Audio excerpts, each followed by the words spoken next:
Welcome, dear listeners, to a journey through the bedchambers and boudoirs of revolutionary America. Tonight, we'll explore the passionate affairs, midnight rendezvous, and scandalous secrets that your history teachers never mentioned. These are the stories of desire and deception that shaped a nation, tales of founding fathers who were perhaps a bit too founding, and revolutionary women whose weapons were far more intimate than muskets.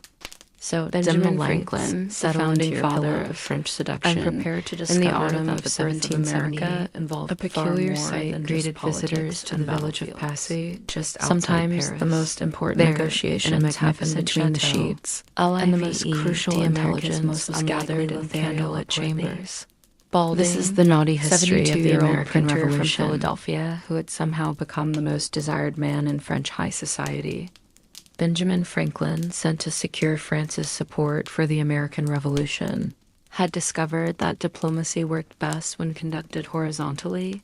The French called him le philosophe électrique, the electric philosopher, and indeed, Franklin generated a different sort of electricity in the salons and bedchambers of Paris, while John Adams fretted about propriety and diplomatic protocols.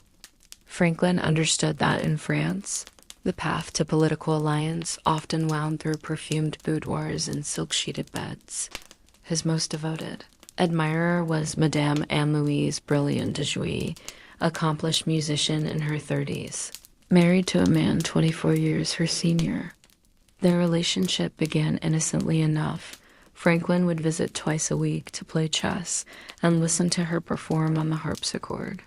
But soon, these visits took on a decidedly more intimate character. "I find that I love you more each day," Madame Brilliant wrote to Franklin, whom she called her dear papa, a term that, in 18th century, French salon culture carried decidedly non-paternal undertones. She would sit upon his lap during their chess games, her silk skirts rustling as she adjusted her position, whispering strategy into his ear while her husband dozed in a nearby chair. Franklin, never one to let propriety interfere with pleasure, reciprocated with letters that would make a romance novelist blush. "I often pass whole nights dreaming of you," he wrote. "If it is a crime to love you, I am the greatest criminal in the world." Their correspondence, preserved in the Library of Congress, reveals a relationship that danced constantly on the edge of consummation. During the warm summer months, Franklin would visit Madame Brilliant at her country estate, where their activities became even more scandalous. She would receive him in her bath, a common practice among French aristocrats, but one that shocked American sensibilities. Franklin would sit beside the tub, ostensibly discussing philosophy while stealing glances at her glistening skin, barely concealed beneath the milky bathwater. "You are too beautiful to be looked upon without emotion," he wrote after one such visit, "and I never see you without experiencing that emotion." Their bathtub conferences became legendary in Parisian society, with whispers spreading through the salons about what exactly the American philosopher and the French beauty discussed while she soaked, but Madame Brilliant was far from Franklin's only conquest. The American diplomat cultivated what can only be described as a harem of aristocratic admirers. There was Madame Foucault, who sent him passionate letters sealed with kisses; Madame Vaillard, who embroidered his initials on silk handkerchiefs that she pressed to her bosom before gifting them; and the Duchesse de la Rochefoucauld, who scandalized even the libertine French court by publicly declaring that she would leave her husband for the American if he would have her. Franklin encouraged them all, understanding that in the French court, a man's political influence was often measured by the quality and quantity of his female admirers. He perfected the art of what the French called badinage, playful, flirtatious banter, but hinted at deeper desires. At dinner parties, he would hold court like a sultan, with beautiful women competing for his attention, hanging on his every word about electricity, philosophy, and the American cause. His most serious romantic pursuit, however, was of Madame. Helvetius, a 60-year-old widow, whose salon was the most influential in Paris, known as Notre Dame d'Otwell after her estate. She was still remarkably beautiful, with a wild mane of hair and a reputation for taking young lovers. Franklin was utterly besotted. Their courtship was anything but subtle. Franklin would arrive at her salon early and stay late, long after other guests had departed. Witnesses reported seeing them in passionate embraces in her garden, their bodies pressed together among the roses and jasmine. He showered her with gift scientific instruments, American curiosities, and most scandalously, a printing press so she could publish her own writings. The relationship reached its climax, or perhaps anticlimax, when Franklin formally proposed marriage. He presented his suit not with mere words, but with a proposition that shocked even the worldly widow. According to letters from mutual friends, Franklin suggested they could maintain their conjugal activities well into their 70s, citing his own continued vigor as proof. He even offered to demonstrate said vigor, an offer that Madame Helvetius apparently considered for several breathless moments before ultimately declining. The rejection sent Franklin into a theatrical depression. He wrote a satirical piece about meeting Madame Helvetius's deceased husband in heaven, where the man had taken a new wife, suggesting that she should do the same on earth with Franklin naturally.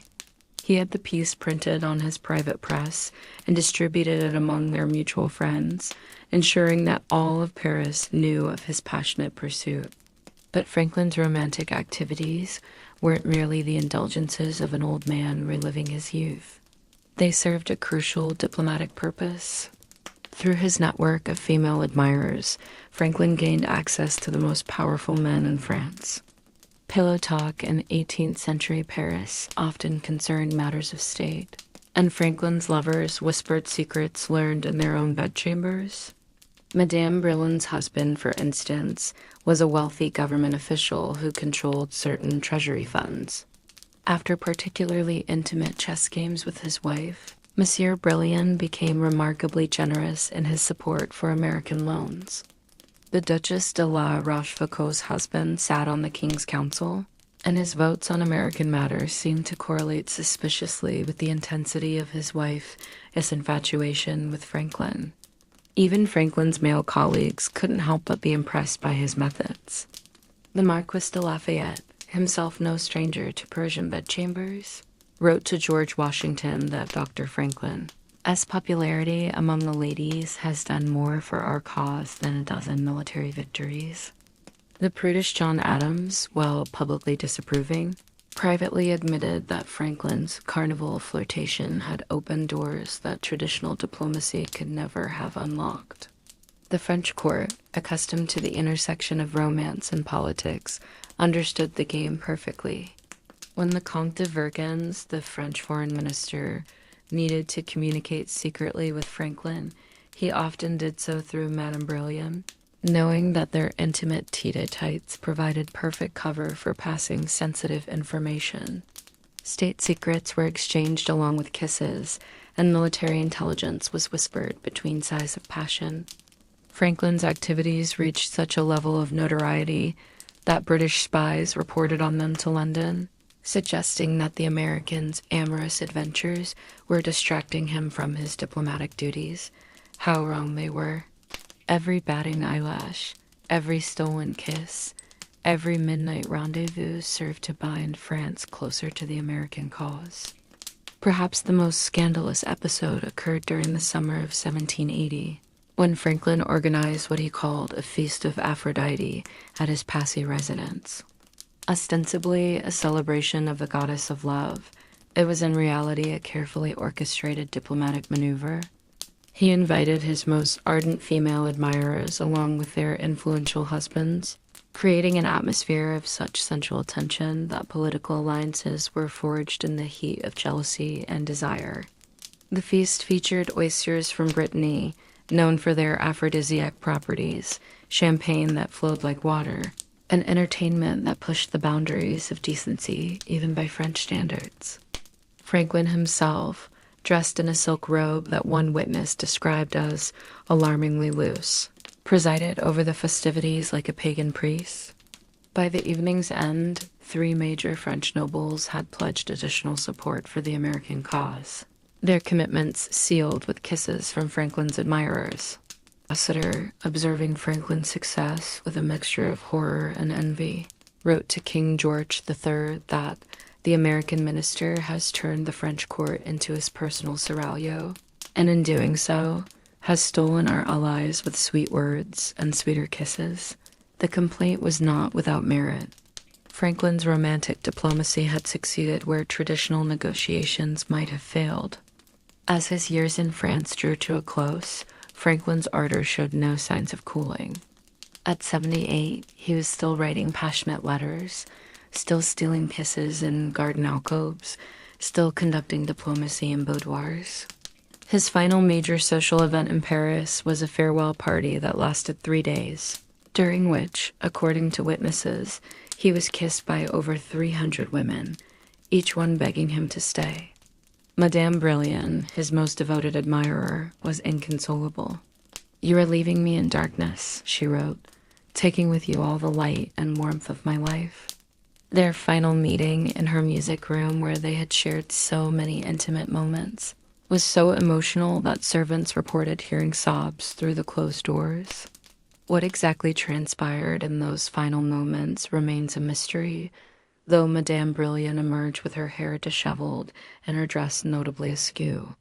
Franklin's departure from France in 1785 was like a romantic novel's climactic scene.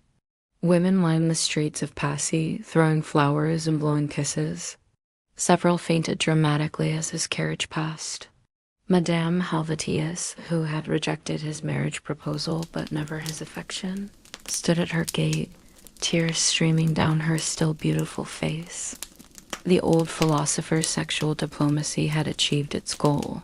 France's support for the American Revolution, purchased in part with flirtation and sealed with kisses, had proved decisive.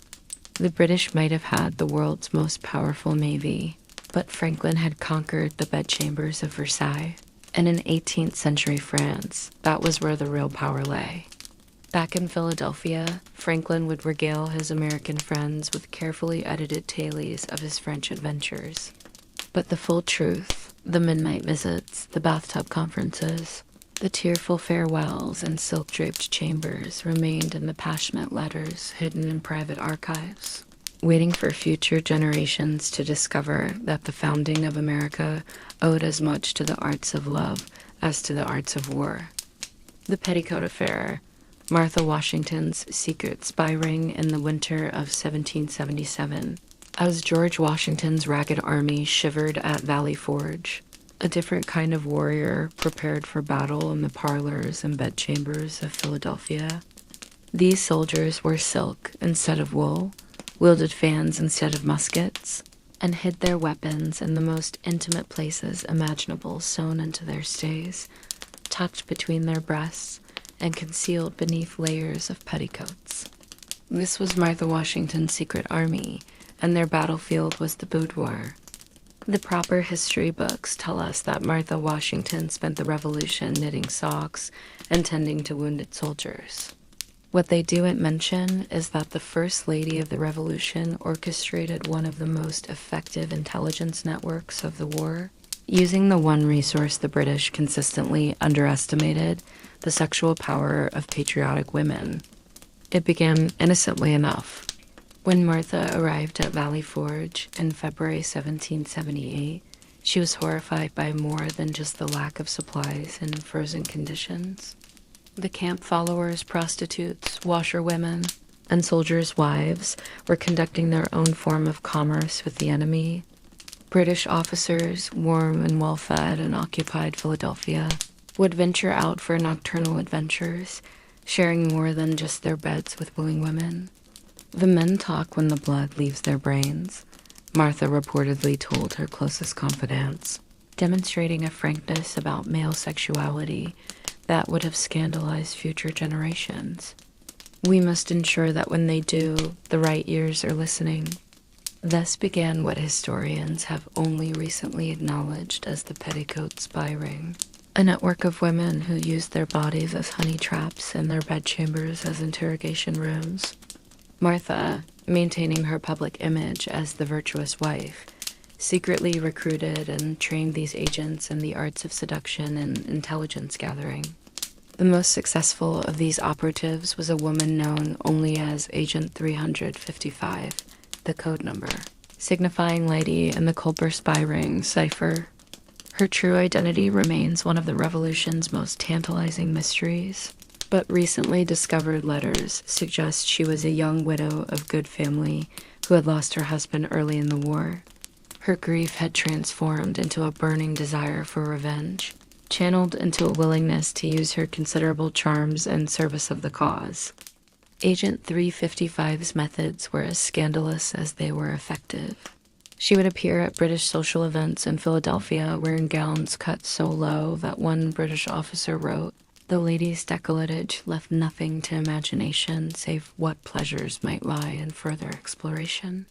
Her beauty was matched by her wit, and soon she had attracted the attention of Major John Andre, the handsome British intelligence officer who would later hang for his role in Benedict Arnold's treason. Their affair was torrid by any era's standards. Andre, believing he was seducing a lonely loyalist widow, instead found himself thoroughly seduced. Agent 355 would meet him in a discreet townhouse, where hidden in the walls were listening posts manned by other members of the ring. As Andre lay spent and vulnerable in the afterglow of passion, he would whisper military secrets, troop movements, and supply line information, never suspecting that his pillow talk was being carefully transcribed in the next room. The intelligence gathered in these intimate moments was smuggled out in ways that demonstrated remarkable ingenuity. Messages were written in invisible ink on the inside of petticoats, activated by the application of heat, sometimes from an iron, sometimes from the warmth of a woman's body during a passionate embrace. Other communications were hidden in hollowed-out corset stays, the whalebone replaced with tightly rolled documents that pressed against the spy's ribs as she danced with unsuspecting British officers. One particularly daring method involved what the women called bosom friends, tiny vials of intelligence hidden in the cleavage, retrieved during intimate moments. A British officer might think he was stealing a kiss from a heaving bosom, never realizing that nestled between those breasts was information that would lead to his regiment's defeat. Martha Washington, while maintaining her distance from the actual seductions, proved a master coordinator. She established safe houses where her agents could entertain their targets, ensuring that each location was equipped with hidden compartments, secret passages, and most importantly, comfortable beds that creaked loudly enough to mask the sound of scratching quills recording whispered confidences.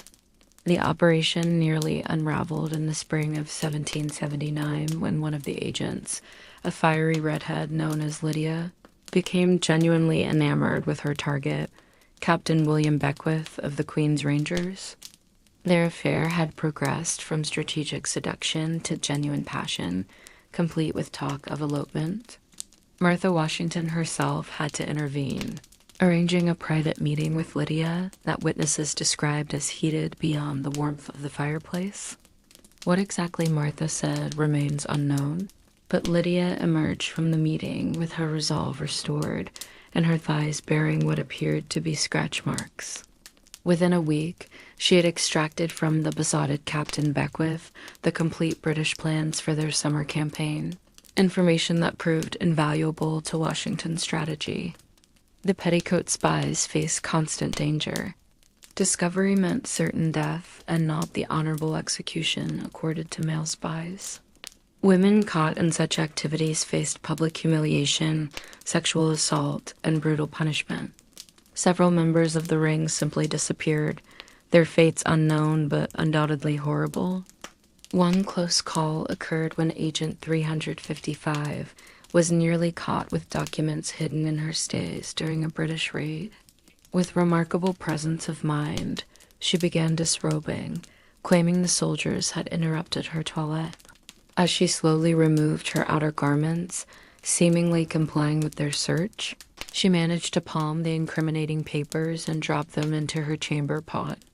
The British soldiers, either from embarrassment or disgust, declined to search that particular vessel. The sexual nature of the intelligence gathering created its own complications. Several of the women became pregnant by their British targets, leading to difficult decisions about whether to carry the children of the enemy.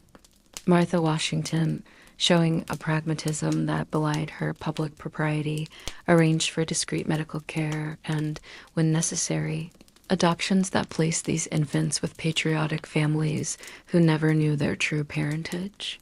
Perhaps the most explosive intelligence gathered by the Petticoat Ring concerned Benedict Arnold's planned defection. Agent 355, still embedded with Major Andre, began noticing changes in her lover's behavior. He was meeting secretly with a mysterious woman, engaging in his own clandestine romance that seemed to excite him even more than their passionate encounters. Through careful observation and strategic eavesdropping, including one memorable evening when she hid in Andre's wardrobe while he entertained his mysterious visitor, Agent 355, discovered that the woman was Peggy Shippen Arnold, and that pillow talk of a different sort was planning the betrayal of West Point. The intelligence was rushed to Martha Washington through the usual channels sewn into stays. Hidden in bosoms, passed through a chain of female hands that stretched from Philadelphia to wherever the Continental Army was encamped. But the warning came almost too late. Benedict Arnold's treachery was exposed with mere hours to spare, and Major Andre was captured with the incriminating documents. Agent 355 paid the ultimate price for her service. After Andre's capture, British intelligence began a ruthless investigation into how their plans had been discovered. The trail led back to the beautiful widow who had shared Andre's bed and, apparently, his secrets. She was arrested, interrogated, and according to fragmentary records, subjected to enhanced questioning that left her broken in body and spirit. The exact circumstances of her death remain unclear. Some accounts suggest she died under interrogation, others that she was executed aboard the notorious British prison ship Jersey, where she had been sent while pregnant with Andre's child. What is certain is that she vanished from history, her real name known only to Martha Washington, and taken to the grave. The Petticoat Spy Ring's activities intensified as the war progressed. British officers, starved for female companionship and convinced of their racial and social superiority, continued to fall victim to American women who used their bodies as weapons and their bedchambers as battlefields. The intelligence gathered in these intimate encounters shaped military strategy, exposed supply lines, and saved countless American lives. One of the most audacious operations occurred in 1780 when 3 members of the Ring, posing as high-class prostitutes, infiltrated a British officer's brothel in New York. Over the course of several months, they gathered intelligence while servicing the enemy in the most literal sense. The physical and emotional toll was enormous, but the information they obtained about British naval movements proved crucial to French naval strategy. Martha Washington's role in coordinating these activities required her to maintain a delicate balance. In public, she remained the virtuous Republican wife, above reproach and beyond scandal. In private, she was reading reports that would make a madam blush, coordinating seductions, and making cold calculations about which British officer was worth the sacrifice of a woman's virtue. Her encrypted correspondence, only recently decoded, reveals a woman of remarkable steel beneath the silk. "The British take our bodies as they would our land," she wrote to one agent, "but we shall ensure that every violation serves our cause. Let them think they conquer us in their beds, while we conquer them through their lust." The psychological warfare aspect of the operation was equally important. British officers who discovered they had been deceived by their American lovers often suffered complete breakdowns. The humiliation of realizing that their most intimate moments had been performances, their passionate declarations recorded for intelligence purposes, and their physical vulnerabilities exploited for military gain proved devastating to morale. As the war drew to a close, Martha Washington faced the delicate task of demobilizing her unusual army. Many of the women had been forever changed by their experiences. Some had found unexpected empowerment in using their sexuality as a weapon. Others were traumatized by the acts they had performed for their country. Martha arranged pensions for some, marriages for others, and for those too damaged to return to normal society, quiet retreats where they could live out their days in anonymity. The full roster of the petticoat spy ring was destroyed after the war, burned by Martha Washington herself in a ceremony attended only by her most trusted associates. These women gave more than any soldier, she reportedly said as she watched the names turn to ash. Their sacrifice must be honored by forgetting they ever existed. But history has a way of preserving what was meant to be forgotten. In attics and archives, letters surface. In family Bibles, cryptic notes hint at grandmothers who served during the Revolution in ways that were never specified. The bodies that were battlefields, the bedchambers that were interrogation rooms, the petticoats that carried secrets, all testify to a hidden war fought by women whose weapons were their wiles and whose victories were measured in whispered secrets and stolen intelligence. The petticoat spy ring remains one of the Revolution's most effective and most scandalous operations. These women, led and coordinated by America's First Lady, proved that in the 18th century's war for independence, the most important battles were sometimes fought horizontally, and the most valuable territory conquered was often measured in square inches of exposed flesh rather than square miles of colonial soil. Hamilton's Reynolds affair, America's first political sex scandal in the summer of 1791, in a modest boarding house on Philadelphia's South Side, Treasury Secretary Alexander Hamilton made a decision that would haunt American politics for centuries. Behind a door that creaked with each furtive movement, the architect of America's financial system was about to architect his own destruction, one passionate encounter at a time. What began with a knock on his door from a distressed woman would culminate in the young nation's first sex scandal, a sordid tale of adultery, blackmail, and political warfare that would make future presidential scandals seem almost quaint by comparison. Maria Reynolds appeared at Hamilton's Philadelphia residence on a sweltering July evening when his wife Eliza had taken the children to her father's estate in Albany to escape the summer heat. Maria, 23 years old with dark hair and what contemporaries described as a figure that would tempt a saint to sin, claimed her husband had abandoned her, leaving her penniless and desperate. She needed money to return to New York, she said, her voice breaking with carefully practiced emotion. Hamilton, 34 and, at the height of his power, was immediately captivated. Here was a woman in distress, beautiful and vulnerable, appearing at his door like something from the romantic novels of the day. He told her he would bring money to her boarding house that evening, a decision that would prove to be the most catastrophic of his political career. What happened when Hamilton arrived at Maria's room was described by Hamilton himself in excruciating detail years later.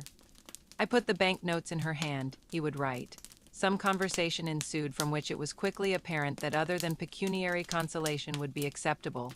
In the stilted language of the 18th century, Hamilton was admitting that Maria made it clear she was offering more than gratitude for his financial assistance.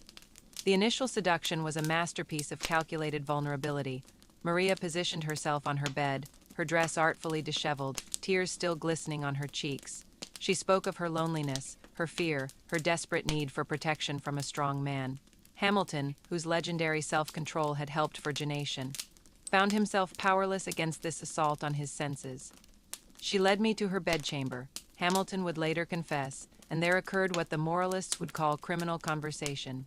In the language of the time, criminal conversation was the legal term for adultery, but what occurred in that stuffy room was far more intense than any legal terminology could convey. Maria, despite her pose of innocence, proved to be remarkably skilled in the arts of love, leading Hamilton through pleasures that his properly raised wife would never have contemplated. Their affair quickly evolved from a single indiscretion to a consuming passion. Hamilton found himself returning to Maria's boarding house night after night, each time swearing it would be the last, each time succumbing to her practiced charms. She would greet him in various states of undress, always tearful, always needy, always irresistible. Their encounters grew increasingly bold and adventurous, with Maria introducing Hamilton to positions and practices that he had only heard whispered about in soldiers' camps. The sex itself was transformative for Hamilton. Eliza, his wife, was a proper lady who submitted to her marital duties with dutiful resignation. Maria was a creature of pure passion who seemed to exist solely for pleasure. She would cry out his name in ecstasy, rake her nails down his back, and perform acts that would have scandalized proper society. Hamilton, the controlled politician, discovered in that boarding house room a version of himself that was primitive, hungry, and utterly without restraint. But passion has its price, and Hamilton's bill was about to come due. After several months of their affair, Maria's husband, James Reynolds, mysteriously reappeared. Rather than the outraged spouse Hamilton might have expected, James Reynolds proved to be something far more dangerous, a calculating blackmailer who had been orchestrating the entire affair from the beginning. The confrontation was a masterpiece of manipulation. Reynolds appeared at Hamilton's office, not with threats of violence, but with a businessman's proposition. He knew of the affair, he said calmly. He had evidence dates, times, even some of Maria's undergarments that bore Hamilton's distinctive cologne. But he was a reasonable man. For a price, he would not only keep quiet, but would allow the affair to continue. Hamilton was trapped. To refuse would mean exposure, scandal, and the destruction of everything he had built. To agree would make him a victim of extortion, potentially vulnerable to charges of corruption. He chose what seemed like the lesser evil he agreed to pay. The blackmail payments began modestly $600 here, $400 there, but Reynolds' demands grew with his confidence.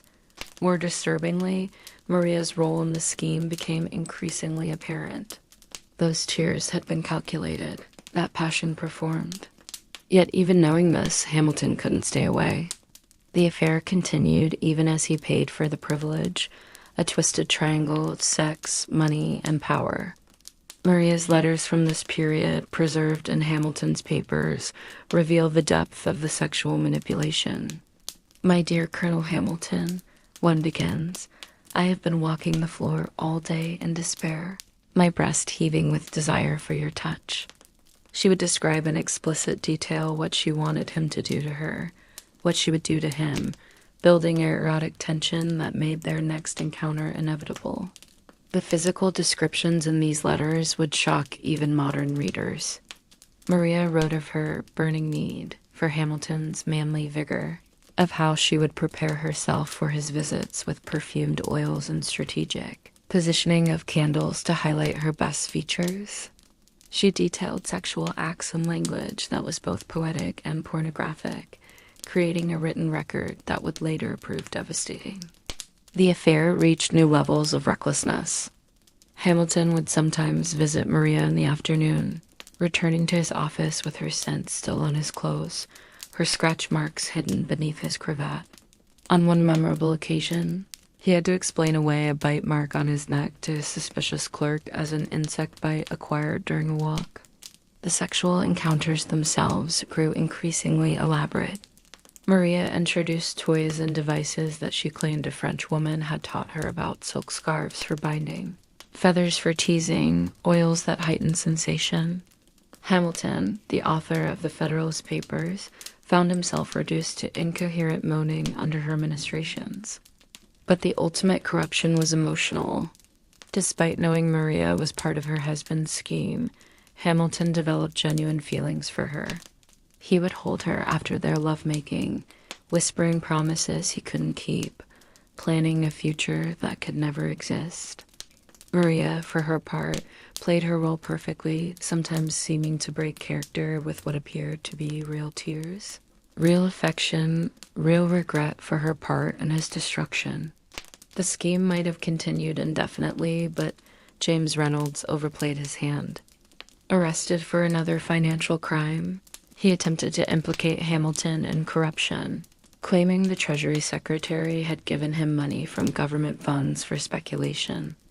This accusation struck at the heart of Hamilton's public integrity and triggered an investigation that would expose everything. When confronted by investigators, including James Monroe, Thomas Jefferson, and Abraham Venable Hamilton, made a desperate choice. Rather than allow anyone to think he was corrupt in his public duties, he confessed to the affair and showed them Maria's letters. The investigators were stunned. Monroe later wrote that reading the letters was like peering through a keyhole into hell itself, fascinating, repulsive, and impossible to look away from. The investigators agreed to keep the matter private, but Hamilton's enemies had ammunition they would eventually use. When political opposition to Hamilton reached a fever pitch in 1797, pamphlets began appearing suggesting he was guilty of financial speculation with Reynolds. Hamilton, driven by the same pride that had led him into Maria's bed, decided on a nuclear option. He would publish everything. The Reynolds pamphlet, officially titled Observations on Certain Documents, was 95 pages of self-immolation. Hamilton included dates, times, locations, and most shockingly, excerpts from Maria's letters. He described their sexual encounters in enough detail to prove that his payments to Reynolds were for private shame, not public corruption. The reaction was explosive. Hamilton had expected vindication. Instead, he got ridicule. Newspapers published satirical poems about his amorous adventures. Political cartoons showed him being led by his genitals into Maria's web. One particularly cruel illustration depicted Eliza reading the pamphlet while Hamilton cowered behind a portrait of George Washington. The sexual details Hamilton included backfired spectacularly. He had written of Maria's invitations to pleasure and his compliance with her desires, language that was understood by every reader as admissions of sexual acts beyond simple adultery. One passage describing how Maria would prepare her person for my arrival led to widespread speculation about exactly what preparations were involved. Eliza Hamilton's reaction was devastating in its dignity. She burned all of Hamilton's letters to her, destroying decades of correspondence and creating a void in the historical record that speaks louder than any words. She would outlive her husband by 50 years, dedicating her life to preserving his legacy while never publicly acknowledging the betrayal that had shattered her world. Maria Reynolds vanished from history after the scandal broke, though rumors persisted. Some said she had become a high-class courtesan in Paris, others that she had married a wealthy merchant under an assumed name. One unconfirmed report placed her in New Orleans, running an establishment where young women were trained in the arts she had perfected. The political consequences were severe. Hamilton's influence waned, his presidential ambitions died, and his enemies used the scandal to attack him until his death in the duel with Aaron Burr, another enemy, who had gleefully weaponized the Reynolds affair in their political battles. But the most lasting impact was on American political culture itself. Hamilton had proven that in the New Republic, sexual scandal could destroy even the most brilliant career. Future politicians would learn to hide their affairs better, to pay their blackmailers more discreetly, to destroy the evidence before it could destroy them. The Reynolds affair established the template for every political sex scandal that would follow. The temptress appearing at the powerful man's door, the initial surrender to passion, the gradual entanglement, the blackmail, and finally the explosive revelation that destroys everything. From Jefferson's alleged relationship with Sally Hemings to Clinton's Oval Office encounters, the ghost of Maria Reynolds haunts American politics. In his final years, Hamilton would occasionally refer obliquely to his fatal summer, acknowledging that those heated nights in Philadelphia had cost him more than any battlefield defeat. He had won a revolution, built a nation's economy, and created institutions that would last centuries. But in the end, he was brought low by the oldest weakness of powerful men, the delusion that they could balance public probity with private passion, that they could touch fire without being burned. The boarding house where it all began was torn down long ago, but somewhere in Philadelphia's humid summer nights, you can almost hear the echo of footsteps on creaking stairs, the rustle of silk being removed, and the whispered promises that would bring down one of America's greatest minds. Alexander Hamilton had many achievements to his name, but he will forever be remembered as the man who proved that in America, the bedroom could be more dangerous than any battlefield. Valley Forge, what really kept the soldiers warm, the winter of 1777 to 78 at Valley Forge has been immortalized in American history as a testament to patriotic, suffering, starving soldiers leaving bloody footprints in the snow, surviving on fire cakes and water, enduring for the cause of liberty. What the sanitized histories omit is that those freezing nights were often warmed by more than campfires, and that the women who followed the Continental Army provided comfort that went far beyond mending uniforms and cooking meals. In the hastily constructed huts, designed to house 12 soldiers each, women squeezed in wherever they could find space. The unmarried soldiers quickly learned that sharing body heat with a willing woman was far more effective than huddling with their messmates. At the top were the officers' wives, women like Martha Washington and Catherine Greene, who maintained their virtue and status while organizing the camp's domestic life. Below them were the enlisted men's wives, who supplemented their husbands' meager rations by taking in washing, mending. They operated from makeshift brothels and huts on the edge of camp, servicing soldiers who paid with whatever they had, continental currency, iOS, promises of payment after the war, or bartered goods like tobacco, rum, or pilfered supplies. And sometimes, when desperation struck, by entertaining other soldiers for pay. And informal arrangements were struck with a pragmatism born of survival. These relationships existed in a legal gray area, recognized by the practical necessity of survival, but officially ignored by the command structure. Privacy was nearly impossible in the crowded huts, leading to a casual attitude toward sex that shocked newcomers. Soldiers became accustomed to the sounds of lovemaking from the other side of thin walls, or from beneath the same blankets. One private wrote to his brother, "The groans of the wounded and the sighs of passion blend together in the night until you cannot tell which is which." This is the story of how love, lust, and human necessity created a shadow society within Washington's camp, where the currency was warmth and the commerce was as old as warfare itself. When the Continental Army stumbled into Valley Forge in December 1777, they brought with them a following that scandalized proper society and frustrated military discipline. Her establishment, according to orderly books and court-martial records, featured 4 women who worked in shifts, a constantly burning fire, and a supply of rum that seemed to materialize despite the general shortage. For men who hadn't seen their families in months or years, the women provided emotional comfort as much as physical release. They would listen to stories of home, hold homesick boys while they cried, and provide the illusion of intimacy that made the harsh reality of war bearable. Soldiers would line up outside, even in blizzards, stamping their feet and blowing on their hands while waiting their turn. For every 6 soldiers, there was approximately 1 woman wives, lovers, prostitutes, and those whose status shifted depending on necessity and opportunity. These camp followers, as they were known, created a parallel community that operated by its own rules and served its own essential purposes. The first bitter night at Valley Forge saw arrangements that would have horrified the moralists back in Philadelphia. Sarah Osborne, whose memoir provides one of the few first-hand accounts from a camp follower's perspective, wrote with surprising frankness about these arrangements. When the snow piled high against our hut and the wind found every crack in the logs, she recalled, a woman could trade her warmth for food, protection, and a share of whatever comforts could be found.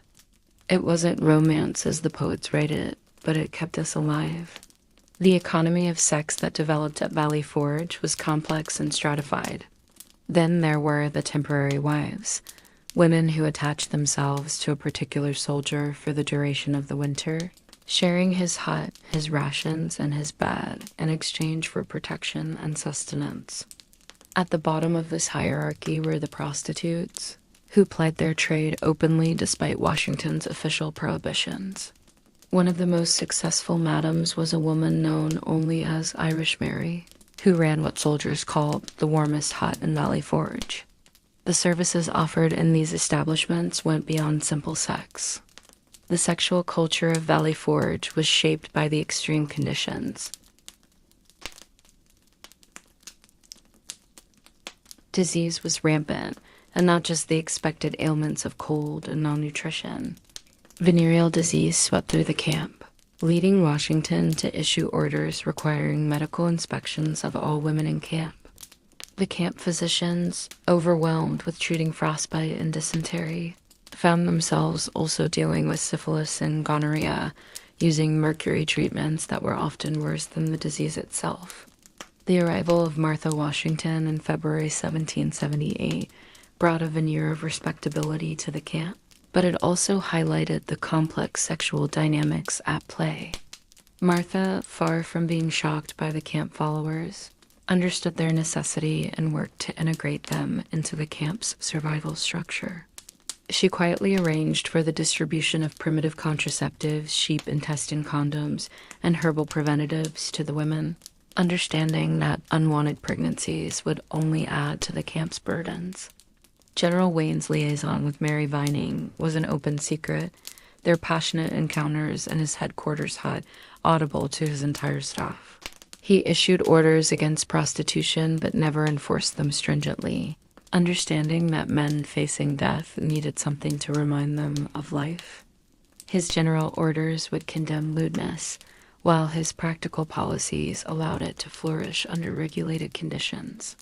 One aide wrote in his diary, "The general's bed creaks with such enthusiasm that we fear it will collapse."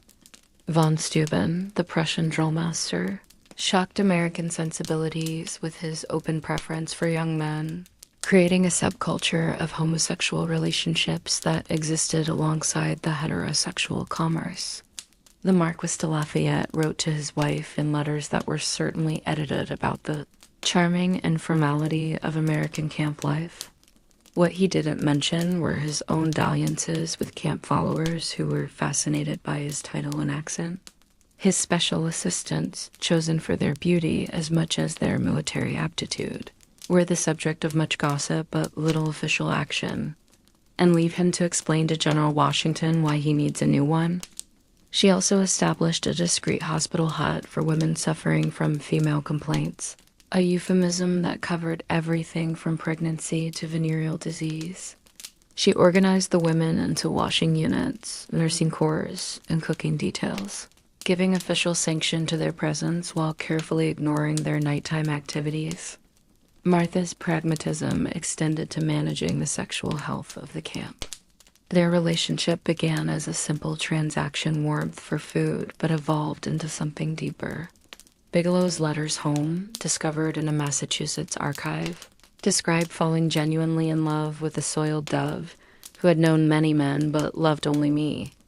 Their romance, conducted in a freezing hut surrounded by dying men, had a desperate intensity that peacetime courtships could never match.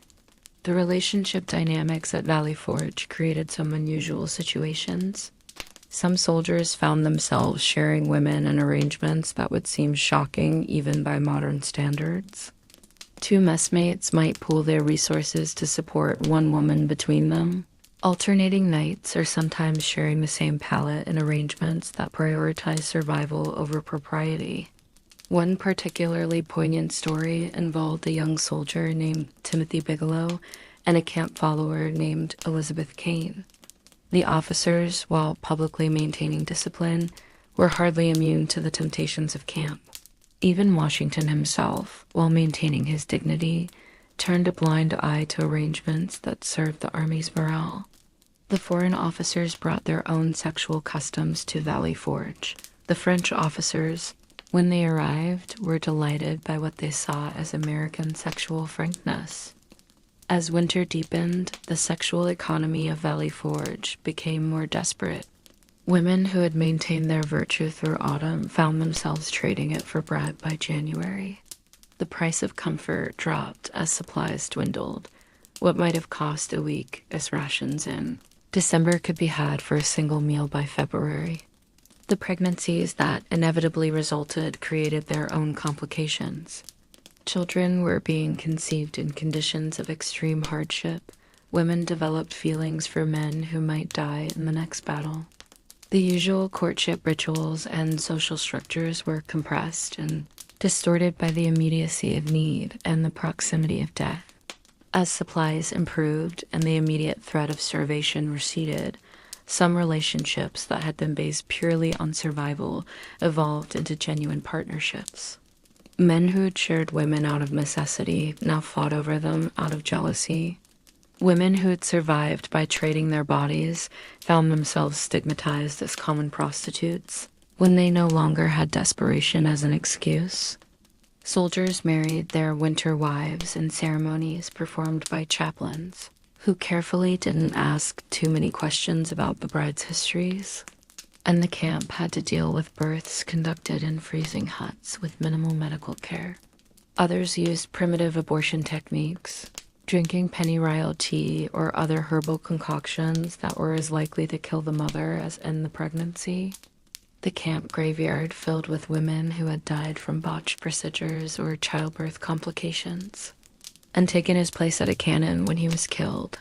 Her status as a wounded veteran gave her privileges, but she supplemented her pension by running a washing service that was widely understood to offer additional services. Her hut became known as a place where officers could find clean linen and other comforts. These Valley Forge babies, as they came to be known, were often adopted by childless couples in the camp or sent to relatives if any could be found. Some women became pregnant strategically, knowing that a soldier might feel obligated to provide extra support for a woman carrying his child. The emotional toll of these relationships was significant. Soldiers formed attachments to women they knew were sleeping with others for survival. One of the most successful women at Valley Forge was Margaret Molly Corbin, who had followed her husband to war. The spring thaw brought changes to the sexual landscape of Valley Forge. Others found the warming weather brought awkwardness and regret. The departure from Valley Forge in June 1778 scattered these relationships to the winds. Some women followed the army to its next encampment. Others disappeared into the countryside, seeking to reinvent themselves in places where their winter activities weren't known. When faced with death, cold, and starvation, people will trade whatever they have for warmth and comfort, offered by women who understood that in war, survival trumps virtue, and that sometimes the greatest act of patriotism is simply keeping a soldier's will to live burning through one more freezing night. The women who provided that comfort, whether wives, prostitutes, or something in between, were as essential to the Army's survival as any quartermaster or drill sergeant. Many soldiers left Valley Forge with more than memories, venereal diseases that would plague them for years, and emotional scars from relationships that couldn't be acknowledged in polite society. The sexual history of Valley Forge reveals truths about human nature that patriotic mythmaking prefers to ignore. In the end, what kept the soldiers warm at Valley Forge wasn't just patriotic fervor or military discipline, it was the oldest form of human comfort.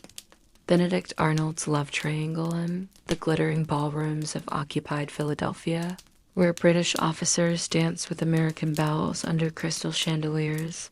The seeds of the greatest betrayal in American history were being sown in satin sheets and sealed with perfume kisses. Benedict Arnold, the hero of Saratoga, was about to trade his honor for the love of a woman whose loyalties lay with the enemy, and whose skills in the bedchamber would prove more devastating than any British cannon dot. The story begins in June 1778, when Arnold, still recovering from the leg wound that had nearly killed him at Saratoga, was appointed military governor of Philadelphia after the British evacuation. At 37, he was a widower with 3 sons, a war hero whose bravery was matched only by his mounting debts and festering resentment over perceived slights from Congress. He entered Philadelphia not as a conquering hero, but as a bitter man looking for compensation, financial, social, and sexual. It was at a society gathering that Arnold first laid eyes on Margaret Peggy Shippen, and the attraction was explosive. Peggy, at 18, was everything Arnold wasn't young. Beautiful, sophisticated, and from one of Philadelphia's most prominent families. She had spent the British occupation being courted by handsome young officers, including Major John Andre, with whom she had engaged in a flirtation that went considerably beyond what her parents suspected. Peggy's beauty was legendary even in a city known for its belles. Contemporary accounts describe her golden hair, azure eyes, and a figure that her fashionable gowns displayed to perfection. But it was her sexual confidence, unusual in one so young, that truly set her apart. The British officers had introduced her to European ideas about pleasure and seduction, and she had proven an eager student. Arnold's courtship of Peggy scandalized Philadelphia society for multiple reasons. The age difference was shocking enough, but Arnold's aggressive pursuit bordered on the obscene. He showered her with gifts. His military salary couldn't afford French perfumes, silk stockings, jewelry that had obviously been obtained through his questionable business dealings as military governor. He would visit the Shippen house daily, sometimes multiple times, his intention so obvious that Peggy's father initially tried to bar him from the door, but Peggy had her own agenda. Her letters from this period, discovered in a hidden compartment in her writing desk decades later, reveal a young woman fully aware of her sexual power and willing to use it. "The old soldier pants after me like a dog in heat," she wrote to a friend. "But he is rich, or will be, and powerful, and I confess there is something exciting about taming such a fierce warrior." Their first sexual encounter, pieced together from various sources, including servants' gossip recorded in diaries, occurred in the Shippen mansion while her parents attended a concert. Arnold had arrived for tea, but Peggy had dismissed the servants and led him to her private sitting room. What happened next shocked even the worldly Arnold. Peggy, despite her virginal appearance, had learned much from her British admirers. She took control of the encounter, reducing the famous general to stammering incoherence. Servants returning later found furniture displaced, cushions on the floor, and a distinctive smell of sex mixed with French perfume hanging in the air. Arnold left the house with his uniform disheveled and a dazed expression that had witnesses speculating about what Miss Shippen had done to him. The sexual dynamics of their relationship were complex from the start. Arnold, accustomed to being in command, found himself dominated by a teenager who used her body like a weapon. She would grant and withdraw her favors strategically, driving Arnold to greater and greater extremes to please her. One week she would be passionate and available, the next cold and distant, claiming headaches or vapors that only expensive gifts could cure. Their wedding night, April 8, 1779, was by all accounts a marathon of sexual athletics that left their entire household acutely aware of what was happening in the master bedroom. A housemaid later recalled that the sounds emanating from the room would have made a sailor blush, and that the sheets the next morning were not just stained but torn. Arnold emerged looking haggard but triumphant, while Peggy maintained a cat-like satisfaction that suggested she had gotten exactly what she wanted. But what? Peggy wanted extended far beyond sexual satisfaction or social status. She had maintained her correspondence with John Andre, now the head of British intelligence, and their letters had taken on an increasingly intimate tone.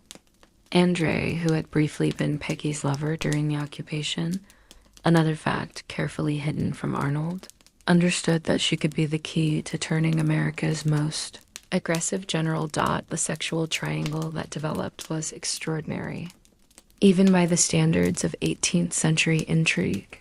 Peggy was actively sleeping with her husband while maintaining an emotional and possibly still physical affair with Andre, using information gained in Arnold's bed to feed British intelligence.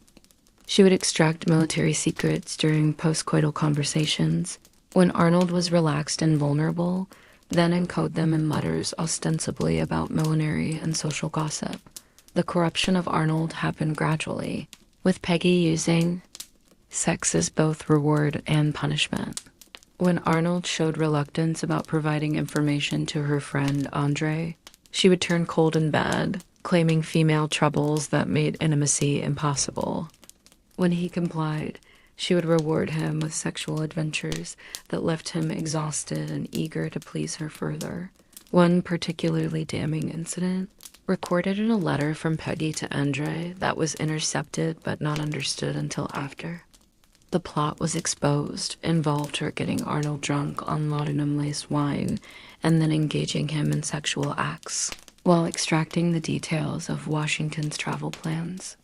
"Our friend was most accommodating last night," she wrote, and sang quite freely after I played his favorite tune.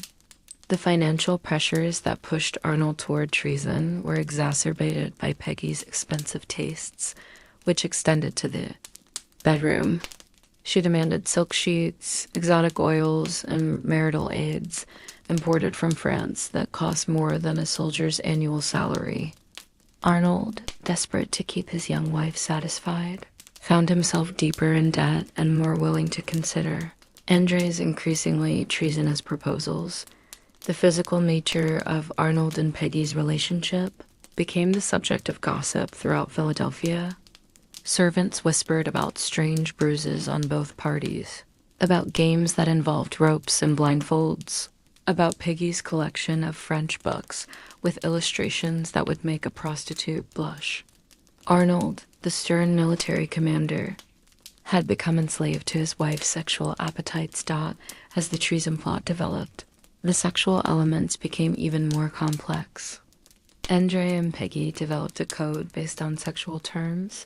Silk stockings meant troop movements. French letters, condoms, meant diplomatic correspondence, and monthly flowers indicated the timing of planned operations. Arnold, reading these letters, thought his wife was simply discussing feminine matters with a former admirer, never realizing he was reading intelligence reports. The night before Arnold's planned betrayal of West Point, he and Peggy engaged in what servants described as their most intense sexual encounter yet.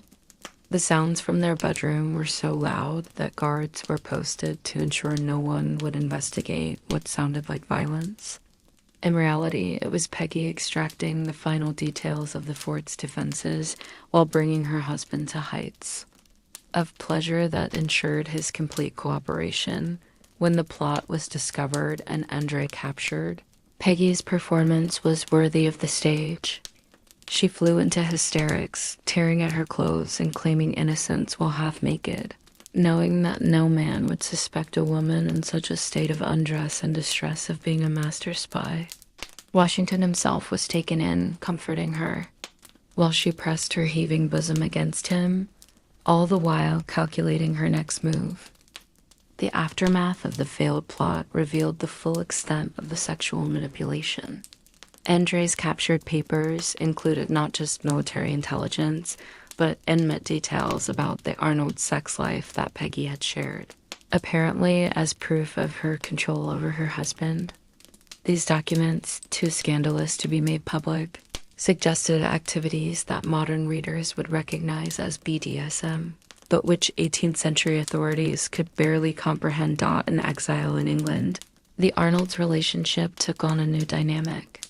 Peggy, no longer needing to manipulate her husband for intelligence purposes, nevertheless continued to dominate him sexually. British society whispered about the American general, who is led around by his young wife like a dog on a leash. Sometimes literally, according to some accounts. The tragedy of Benedict Arnold wasn't just that he betrayed his country. It was that He did so under the influence of a sexual obsession that clouded his judgment and corrupted his honor. Peggy Shippen Arnold proved that in the 18th century, a woman's greatest weapon wasn't a musket, but her ability to reduce powerful men to slaves of their own desire. Their story serves as a cautionary tale about the intersection of sex and espionage, showing how the bedroom could become a battlefield where wars were won and lost. Every moan of pleasure from Arnold was a small treason, every orgasm a step closer to betrayal. In the end, Benedict Arnold lost not just his country and his honor, but his very self, traded away for the favors of a woman whose true loyalties lay not with him, but with the enemies he had once fought so brilliantly. The sexual triangle of Benedict Arnold, Peggy Shippen, and John Andre remains one of the most complex and scandalous episodes of the American Revolution. It proves that sometimes the greatest battles are fought not on fields of honor but in beds of deception, and that the most dangerous enemy is not the one pointing a gun at you, but the one whispering endearments in your ear while planning your destruction. The Culper rings petticoat messages on a windswept hill overlooking Long Island Sound.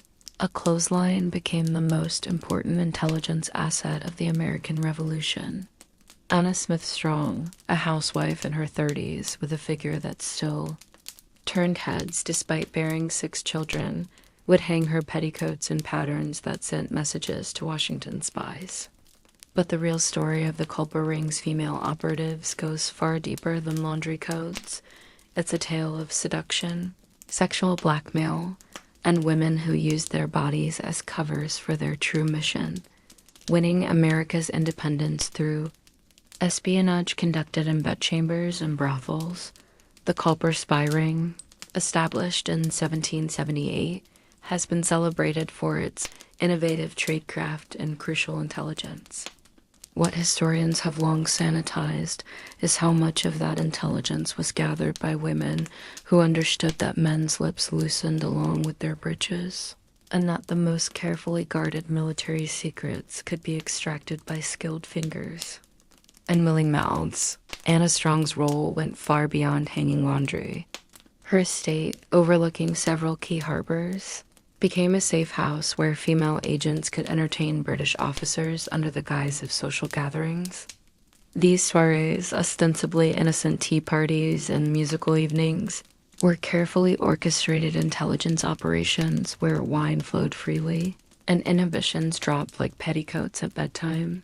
The most successful of these operations involved Anna's nieces, young women who were actually trained agents posing as relatives visiting from Connecticut. These women, selected for their beauty and trained in the arts of seduction, would arrive at Anna's estate whenever British naval officers were in the area. The cover story was perfect. Bored country girls excited to meet sophisticated men in uniform. One of these nieces, known in coded messages only as Scandalous, left a diary that wasn't discovered until the 1960s, hidden in the false bottom of a trunk. Her entries provide a shocking glimpse into the sexual espionage of the Revolution. Tonight I must entertain Captain Browning. One entry reads, Anna has taught me that men reveal most when they believe they are conquering. I shall let him. Think he seduces me while I extract the sailing dates of the fleet. The training these women received was comprehensive and explicit. Anna Strong, despite her matronly appearance, proved to be a master instructor in the arts of seduction. She taught her agents how to use their bodies strategically, how to position themselves to display their assets while appearing modest, how to time their breathing to simulate arousal, how to moan convincingly while keeping their minds sharp for intelligence gathering. The techniques were remarkably sophisticated. Agents learned to ask seemingly innocent questions during intimate moments when men's guards were down. Oh, you must be so brave, sailing into danger, they would gasp while in the throes of apparent passion. When do you leave me for the cruel sea? The answers, panted between thrusts, provided crucial intelligence about troop movements and naval operations. One of the most daring operations involved the seduction of Major John Andre before his involvement with Benedict Arnold, Essel and another agent known as MW, worked in tandem, creating a sexual competition for Andre's affections that had him shuttling between their beds and spilling secrets to each in an attempt to impress them. The intelligence gathered during these encounters provided early warning of British strategic planning. The physical demands on these women were extreme. They had to maintain their attractiveness despite the harsh conditions of war, using homemade cosmetics and carefully hoarded French perfumes. They risked pregnancy and disease with every encounter, relying on primitive contraceptives and douches that were as likely to cause infection as prevent it. Several agents simply disappeared from the record, likely victims of venereal disease or botched abortions. The emotional toll was equally severe. Cell's diary reveals a woman struggling with the contradiction between her patriotic duty and her religious upbringing. "I have become what my mother would call a whore," she wrote, "but I whore for freedom. God forgive me, but I find I am good at it, and our cause needs my skills between the sheets as much as it needs soldiers in the field." The intelligence gathered through these sexual encounters was transmitted through an elaborate system that combined Anna Strong's famous clothesline with more intimate signals. The color of petticoats indicated the urgency of intelligence. Their position showed where messages were hidden, but the real information often traveled in more scandalous ways. Messages were written in visible ink on the inside of corsets, activated by the heat and sweat of dancing or more vigorous activities. Intelligence was hidden in hollowed-out handles of fans that agents would accidentally leave behind after assignations. Most ingeniously, some messages were written on thin paper and inserted into condoms, which could be hidden internally and retrieved in private. The ring's operations extended beyond Anna Strong's estate. In New York City, a network of prostitutes working in brothels, frequented by British officers, served as intelligence gatherers. These women, coordinated by a madam known only as 355, code for lady, operated from a house on Queen Street that appeared to be just another high-class brothel, but was actually a sophisticated intelligence operation. The prostitutes of the Culper ring developed their own techniques for extracting information. They would engage in role-playing games with officers, encouraging them to conquer them as they would conquer the rebels. In the heat of these fantasy scenarios, military plans would be revealed. One woman specialized in a technique she called the dying quail, simulating such intense pleasure that men would babble their deepest secrets while believing they were sexual gods. The intelligence gathered was remarkably detailed. Troop movements, supply shipments, naval schedules, and strategic plans all made their way from British bedrooms to Washington's headquarters. The women learned to remember complex information while appearing to be focused only on pleasure, developing memory techniques that allowed them to recall conversations verbatim hours after they occurred. The most dangerous aspect of this work was the constant threat of discovery. British intelligence was aware that sexual espionage was being used against them and attempted to plant false information through double agents. The Culper Ring's women had to be constantly alert, distinguishing between genuine intelligence and disinformation, while maintaining their covers as simple prostitutes or lonely women seeking comfort. One close call occurred when a British officer became suspicious of the questions being asked by his favorite prostitute at the Queen Street house. He set a trap, providing false information about troop movements, and then watching to see if the Americans would act on it. The woman, sensing the trap, had to make a split-second decision. She reported the information but added her suspicions, potentially saving American forces from an ambush. The relationship dynamics within the ring were complex. Some of the women divulged genuine feelings for their targets, creating ethical dilemmas that threatened operational security. SL's diary describes falling in love with a young British lieutenant, even as she extracted information that would lead to his unit's defeat.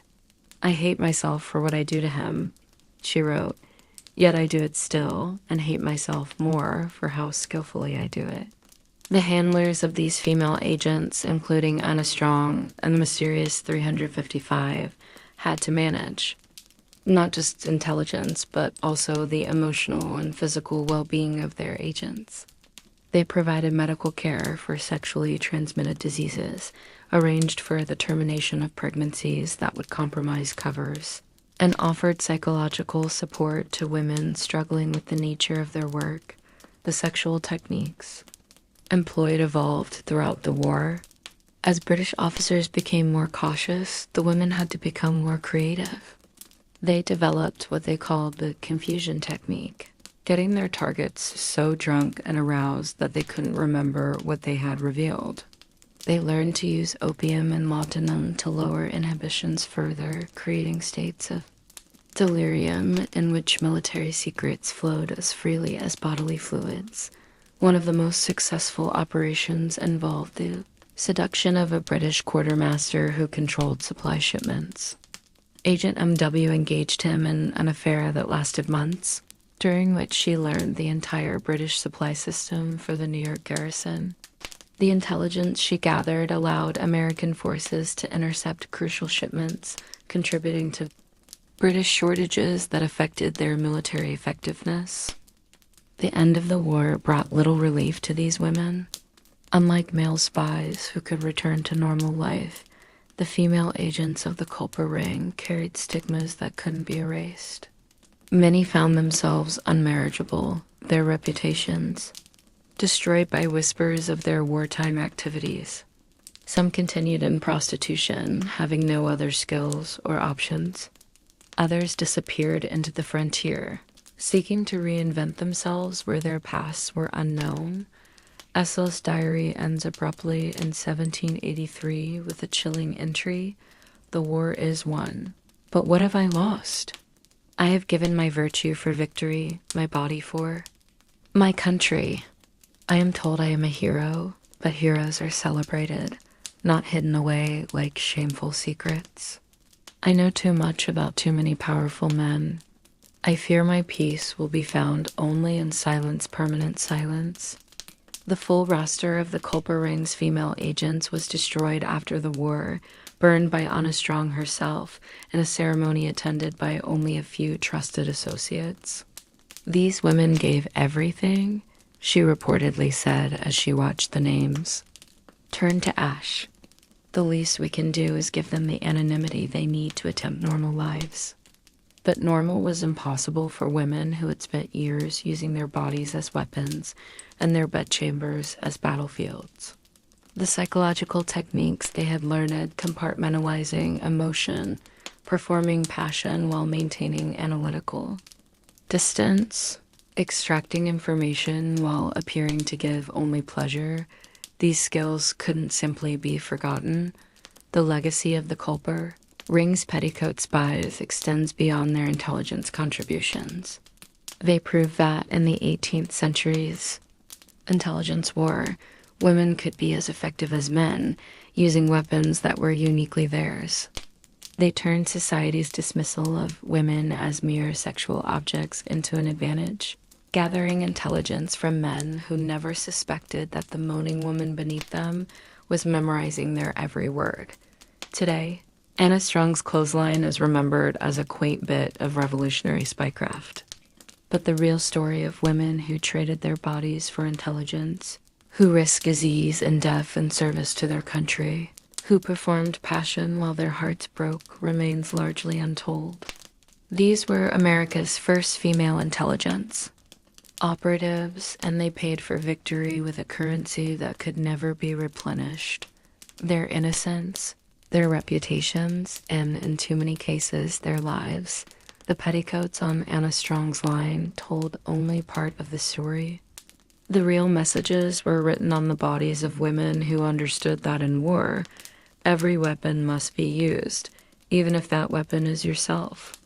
They were patriots in petticoats, spies in silk, and their sacrifice deserves more than historical sanitization. They deserve the truth that America's independence was won not just on battlefields, but in bedrooms, by women whose names we'll never know, but whose courage we should never forget.